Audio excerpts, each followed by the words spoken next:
Hello বন্ধুরা, কেমন আছো সবাই? আশা করি ভালোই আছো। Welcome to Palashi Majhipara. আগামী ২১শে চৈত্র হইতে ২৪শে চৈত্র পর্যন্ত এই ৪ দিন ব্যাপী পলাশী শীতলা মাতা ক্লাবের পরিচালনায় সার্বজনীন শ্রী শ্রী শীতলা মাতার পুজো ও হরিনাম সংকীর্তন উপলক্ষে সবাইকে জানাই সাদরে আমন্ত্রণ।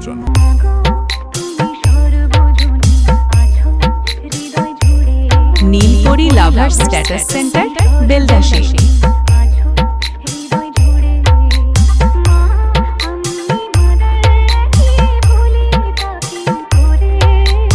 আগামী ২১শে চৈত্র অর্থাৎ রবিবার সকাল ১০টায় থাকছে ঘট উত্তোলন এবং রাত্রি ৮ ঘটিকায় থাকছে বাজনা পার্টি সহকারে ঘট বিসর্জন।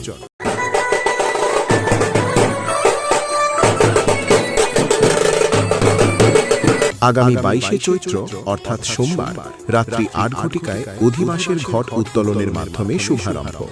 ২৩শে চৈত্র অর্থাৎ মঙ্গলবার সকাল ৮টায় অষ্টম প্রহরের নামযজ্ঞ শুভারম্ভ এবং রাত্রি ৮টায় থাকছে জয়দীপ তিহারি পরিবেশিত আসর কীর্তন। প্রথমে যদি গৌরহরিকে শ্রবণ করা যায়, গৌরহরিকে আস্বাদন করা যায়, তাহলে কি হবে না বৃন্দাবনের লীলাশ্রবণের যোগ্যতা আমাদের আপনা এসে যাবে। ২৪শে চৈত্র অর্থাৎ বুধবার সকাল ৮টায় অষ্টম প্রহরের নামযজ্ঞ বিশ্রাম এবং সকাল 10টায় থাকছে পসরা গান। রাধে রাধে জপা করো, কৃষ্ণ নামের সেবিয়া করো। তাই সকল গ্রামবাসী ও পার্শ্ববর্তী গ্রামবাসীদের আসার জন্য আমন্ত্রণ রইল।